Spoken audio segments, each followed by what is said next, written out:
The disruption of the 2-minute silence yesterday during Kilmarnock's match with Celtic has ignited a broader discussion that underscores the fractures in public displays of remembrance and respect.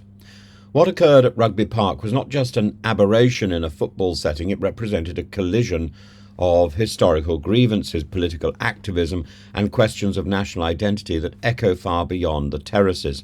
First, the immediate act of Celtic supporters breaking the silence with pro-IRA chants and the unfurling of Irish and Palestinian flags speaks volumes about the enduring complexities of identity politics in Scotland, particularly among those who identify with Celtic's traditionally, historically Irish Catholic roots.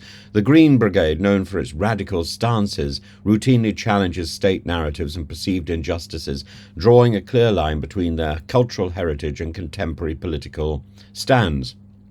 The banners condemning the crimes of the empire and likening historical imperial policies to current events in Gaza reveal a strong anti-establishment sentiment linking past and present through a lens of resistance. Kilmarnock manager Derek McInnes' comments on the abrupt end of the silence reflect a frustration not just with procedural disruption but with the broader erosion of shared moments of national reflection. Similarly, Brendan Rodgers' acknowledgement of the divisive nature of remembrance in this context encapsulates a wider reality. Commemoration in certain parts of the UK, particularly in Scotland, is laden with political baggage that extends far beyond simple respect for the fallen. The recent controversy involving SNP Westminster leader Stephen Flynn's choice not to sing the national anthem at the cenotaph further highlights the tensions at play. Flynn's silent stance, which some view as a silent Republican protest, invited sharp criticism from political opponents with accusations of disrespect.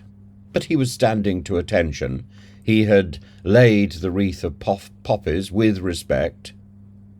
And the fact that he wasn't mouthing the words of God Save the King, well, I can think of many occasions when I've looked at the Royal Variety performance, and there are innumerable individuals there, mostly American, who are not mouthing the words of God Save the King, or they've got them wrong.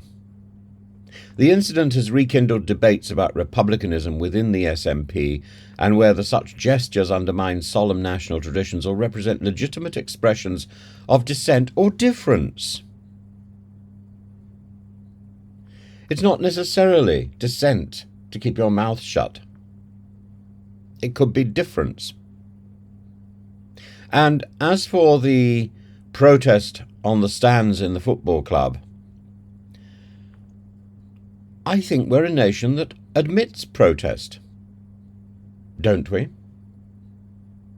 Nigel Farage's vocal condemnation of Humza Yousaf's endorsement of the pro-Palestinian march on Armistice Day ties to the broader theme of perceived national disrespect. Farage's critique is pointed, framing Yousaf's support as a prioritisation of foreign politics over national reverence, and he channels an argument many see as emblematic of the culture war in Britain. This rhetoric aligns with growing sentiments that events and policies linked to British remembrance are becoming proxy battlegrounds for broader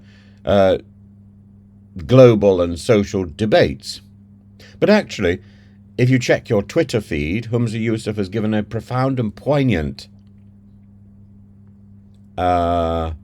tribute to the fallen on Remembrance Day and was present at a Remembrance Day service.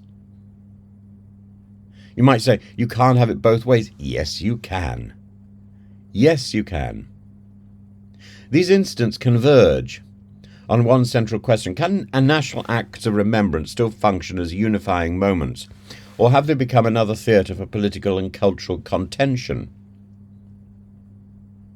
As Remembrance Day and related observances become entwined with present-day conflicts and social divisions, maintaining their intended solemnity proves increasingly complex.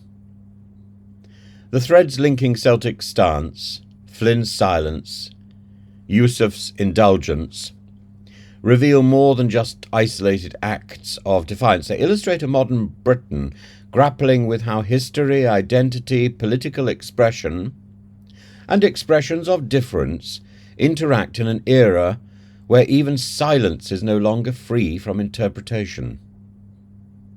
And let's put it very simply, when we come to Stephen Flynn is being rebuked for silence. That's ironic, isn't it?